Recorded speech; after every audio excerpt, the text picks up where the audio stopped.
对了，啊，看到了。呀，妈，这什么玩意儿？这是？我操，黑了！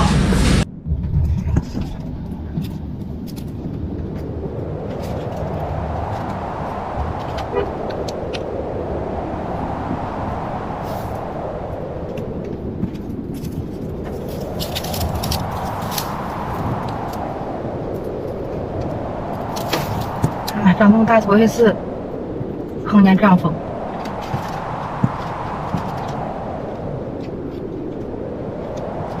太吓人了，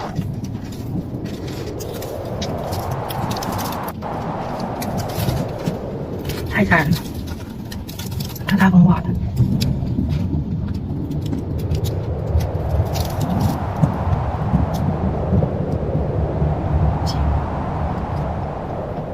前面全都看不见了。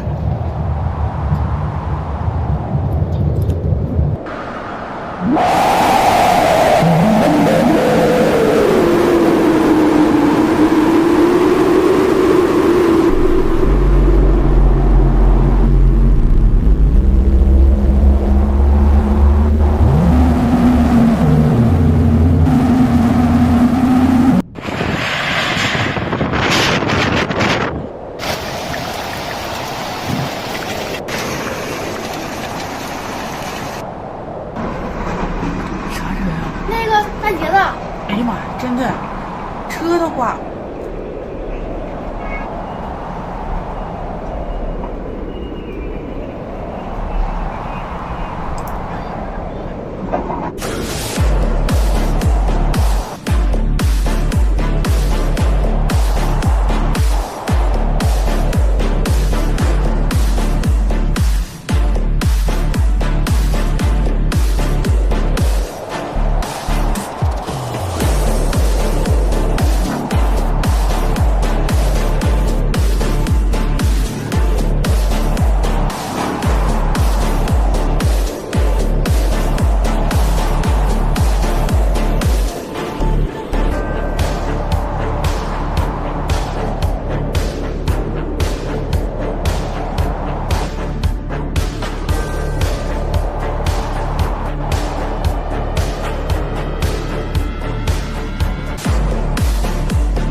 我操，这风刮的，房盖干撅了！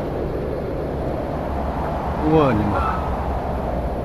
数十米高的黄黑色沙尘墙，像推土机一样瞬间吞没城区，能见度瞬间降到100米以内。紧接着，相当于登陆台风的12级狂风横扫全城。这场极其罕见的复合型风暴，究竟是如何在初夏的东北被瞬间引爆的？就在昨天下午，也就是5月31日的傍晚，黑龙江哈尔滨经历了一场让所有人目瞪口呆的极端天气。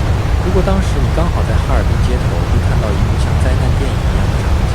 原本是大白天的下午5点半左右，天空在短短2分钟之内彻底黑了下来，变成了伸手不见五指的黑夜。伴随着黑暗而来的是一堵高达数十米、颜色黄黑交织的巨大沙尘墙。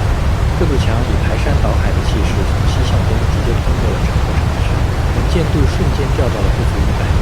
很多人在开车或者走路，突然之间就陷入了绝对的黑暗与飞沙走石之中。一秒天黑的奇观并不是普通的阴天，而是一场极其罕见的复合型极端强对流与沙尘暴天气。在这次风暴袭来的过程中，哈尔滨市区局部地区观测到的最大瞬时风速达到了每秒35.4米，这已经是12级大风的水平了。要知道，这种强度的风力和破坏力完全可以和正面登陆的台风相提并论。根据气象网络的监测数据，当时的黑龙江省嫩江和爱辉区一带预测以及实况的风值正负甚至达到了12到13级，换算过来就是每秒32.7米到41.4米之间。在这样恐怖的风力下，局部地区不仅伴随有龙卷